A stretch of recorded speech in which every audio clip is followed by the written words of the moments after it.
Hey guys, thanks for joining me, and if you like what you see, please subscribe.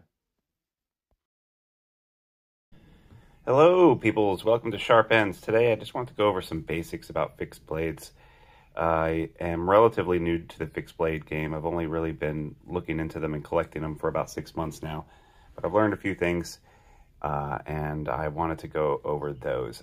Now, when I say 6 months, what I mean is like high-end fixed blades. I've been using fixed blades my whole life, obviously, both for cooking and for survival and for camping and stuff like that. But I used to just really rely on the really basic stuff like, a Mora and some other knives, right? Now, not to knock the Mora. If you're only going to have one fixed blade, the Mora might be it. It's $16. It's pretty much disposable. It's indestructible. It stays sharp forever, and you can use it for forever. I've been using this knife next to my fire to make fires for years and years, and it's still pretty great, honestly. I mean, I can feel some places where the blade has bent over right there and stuff like that, the tip of the blade. And I haven't even bothered to sharpen it, honestly, because it's such a user. It's such a, this is a great thing to have in the truck or to have by your fireplace or whatever. I mean, it's just a great fixed blade. But I started getting into things that cost a little bit more. And I think I got a couple of kitchen ones like the Overland and the North Arms trout and bird knife. But the Bravo one is what the first like serious knife that I got. And I got to tell you, I'm really impressed with it. The story goes that the Bravo one was developed along with Bark River knives with the armed forces. The armed forces tried a bunch of fixed blades, and they liked Bark Rivers the most, and then they did a collaboration with them, and asked them to make some adjustments, and this is what they came up with.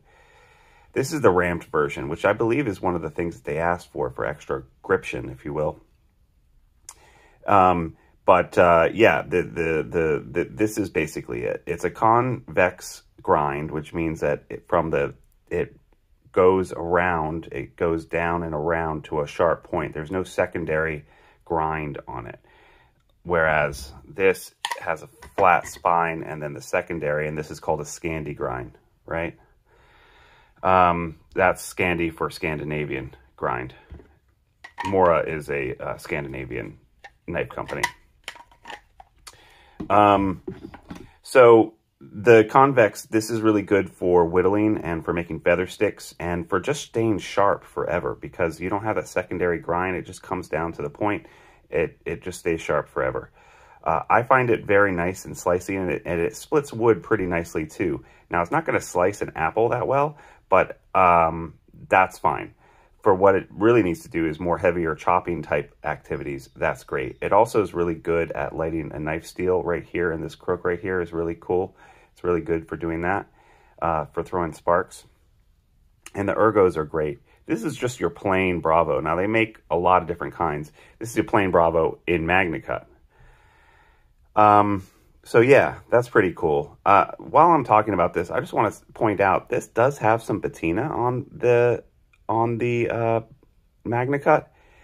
I didn't clean it after slicing a brisket, and that's what happened. It left a little bit of patina on here. If this had been a 3V or A2 tool steel, which is usually what they make these out of, this would have had a lot more patina. Acids and things that are, like steaks and anything that has blood in it will make your blade patina, and it will even make MagnaCut patina. Now, salt water, it won't affect this at all, but something about the acids in this will affect the steel. So I think that if just with some careful washing and some extra careful stuff, I could do that, but I don't want to mess up the belt grind on this. These are hand ground and sharpened, and I just don't want to mess with those lines too much. I don't mind a little bit of patina. This is a user. This isn't, I got the plain Micarta shiny one on purpose so that I could use this and not feel bad about it. I have another knife, which was a first run edition field knife from Bark Rivers, and this was perhaps one of my second ones. This one is 3V, CPM 3B. This has the much nicer scales, and I'm a lot more reticent to use this one in a survival type situation. But then again, I don't know. I might actually buy another one. But this is the first production run of this field knife, and it's a beautiful thing.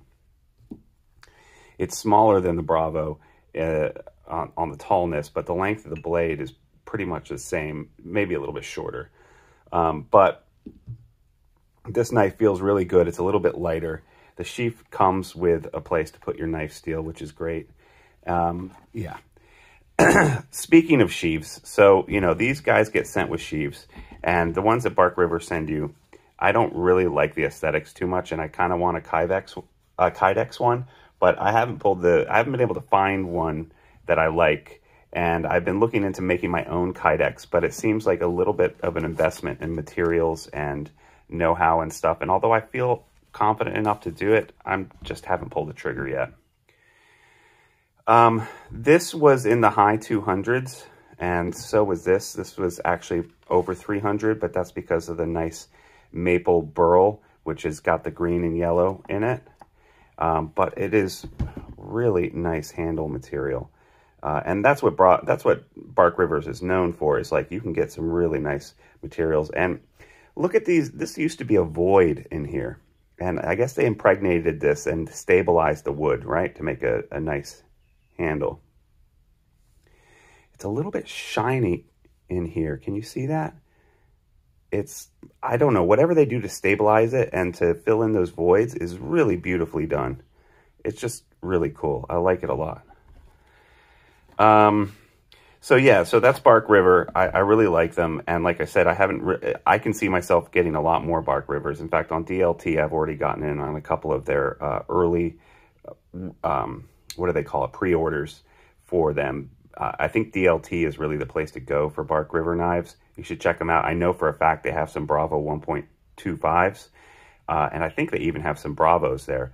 But Bark River usually tools up their shop, and they make one run of a knife, and they do a lot of different variations, and then they have them out there.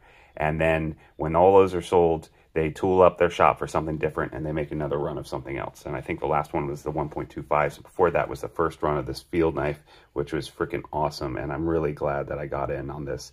I just happened to be at the right place at the right time. Saw this, and I couldn't help myself. And then, you know, there's other knives out there too. Demko makes some really good fixed blades, and other people. Those are usually foreign made, and the foreign made ones are fine. This is one from Monterey Bay Knives, which has a phenomenal sheath. This is a great sheath. I kind of wish that Bark Rivers had a sheath comparable to this, because it's just classy. It looks nice, and it looks less chunky. This rounded thing at the bottom of the sheaths, I just don't really appreciate that, honestly. But this is less than $200. It has a Scandi grind. The ergos are not as good. It's more of a plain handle, but it's fine. It's not going to slip out of your hand or anything. These ergos, though, with this little belly here and the tip right here so you can't fall off the end, I mean, it just feels really good. I love the ramp. There's a lot of people who don't like the ramp. I like the ramp. And I think that's just a thing of choice, you know, if you like it or not. That's just going to be your own preference. I personally really like that extra bit of jimping on the thumb, and I like the way that the fire steel works with this little ramp right here. So the Monterey Bay Knives one, you can actually take the scales off of this. They purposely make it so that you can't take the scales off of this, and this is a full tang, okay? Both of these, by the way, are ultralight, which means that they are a 1/16 of an inch short of an eighth. So they're 3/16, and that actually makes a difference in their slicing capabilities. This one is a full 1/8 inch, and, you know, designed by Ray Laconico, but foreign made.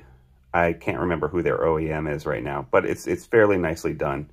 And yeah, I mean, it's absolutely fine. It's a good fixed blade. I love the sheath. I think it's a screaming good deal. I don't think it's quite up to the level of Bark Rivers, though. Not by a long shot. Well, no, not, but, you know. And then there's like a lot of custom makers. When knife people get into, when people start first making knives, they usually start by making a fixed blade, right? Now, some people stick with the fixed blade scene, and some people don't. One to stick with it and done a really good job is the Creeley blades. By the way, awesome sheath with a Ulti clip built in. Just phenomenal. This Mako comes in a lot of different handle choices, so don't knock the scales. They're fine. Full tang as well, but he's known for using really high-end steels. And the Mako fits in your pocket. This is an in-pocket carry. This fits in your pocket really, really nicely, so that, you know, your belt, your pocket is clipped on here. And this is what I carry around on the weekends 9 times out of 10, because it's just a really easy fixed blade to pull out and use on all kinds of backyard work and stuff like that, as well as the kitchen. Super slicey. This is MagnaCut, but he also does Crewware runs, Rex he makes the knives out of. So a lot of the smaller knife makers, and this is made in Canada, no, this is made in Pennsylvania. A lot of the smaller fixed blade guys, you can get really nice ones. I also have an Overland by TJ Schwartz, which is great. I'm not sure where that is at the moment. And they also, North Arms in Canada makes some really nice kitchen knives as well as fixed blades. I would check those out as well. So why carry a fixed blade? Well, you're not going to break on you. You can use it for harder use. You can process wood.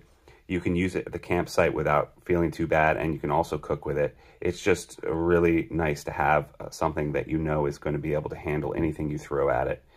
If you want to learn more about fixed blades, I really suggest checking out Dutch Bushcraft Knives, DBK, on YouTube. They're a phenomenal place to go for information for a lot of these knives. They have reviews up, and they're hilarious to watch. One of the best, slickest produced YouTube channels on the internet right now. So, yeah, that's what I have for you today. I just want to do a little talk about some of the basics of fixed blades. I think that if you're starting off in the collecting world, that you cannot go wrong. Number one, just get a Mako, like $16. The basic Mora, fucking awesome. I'm sorry, effing awesome. And then, you know, if you're going to graduate and if you want to go whole hog, there's no reason why you can't go ahead and get a Bark Rivers. Like, I would highly suggest it. If you want to go ahead and pull the trigger, get a Bark Rivers, and I would highly suggest you get the Bravo. You're not going to go wrong with that. You're going to have a really good time with the Bravo, and you're going to use it the rest of your life.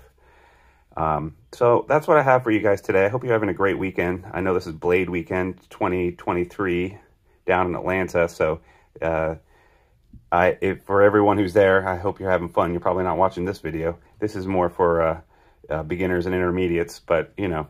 Anyway, have a good weekend, guys. See you later. Bye-bye now.